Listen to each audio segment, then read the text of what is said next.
Want to know one of the best kept secrets in our society? Stop scrolling.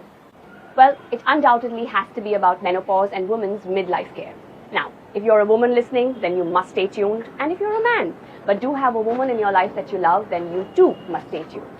It is actually genuinely sad on how uninformed we are about menopause. Actually, there is just no formal education, not even for our doctors, whether they're gynecologists or endocrinologists. There is absolute lack of support. And in fact, there is absolute lack of acknowledgement that it is a stage in a woman's life that must be acknowledged.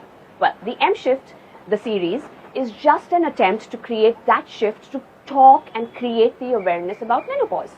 Because women are half the population of the world. All women will go through menopause.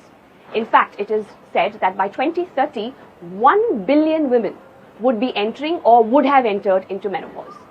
And women spend about 40% of their lives in menopause. Yet, no one seems to be talking about it. Like I said, all women will go through menopause, but just like Dr. Mary Claire says, we don't have to suffer through it. Menopause is inevitable, but suffering is not. Now, to kickstart the series, let's talk about the terminologies around menopause.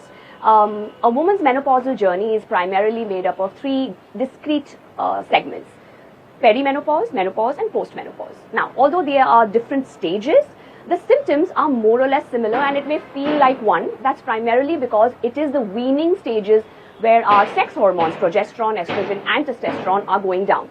It is usually the severity of the symptom that changes and not actually the symptom as you transition through this menopausal phase.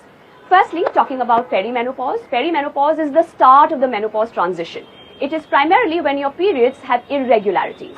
Either they are coming closer or moving further away, they are becoming heavier or becoming lighter, they are lasting longer or becoming shorter, they are becoming more irregular primarily, and that is the start. Now, perimenopause is a long phase. There are a lot of studies giving us a transition period, but it can be anywhere between 2 to 10 years before you hit menopause. Menopause is a stage where you have not had your period for 12 consecutive months, then you are said to have menopaused. And all the phases after this menopause phase is called post-menopause. There is also another term called premenopause, which is our fertility period from puberty till the perimenopause starts. It's called premenopause. Another distinct terminology is early menopause. If you hit menopause before 45, it is called early menopause, and premature menopause is when you hit menopause before the age of 40. In the next part of the series, M Shift, we're going to be talking about the symptoms around menopause. And if you think hot flashes is the symptom, then, my dear friends, it's just a dot amongst the whole list. So do stay tuned, and I'll see you then.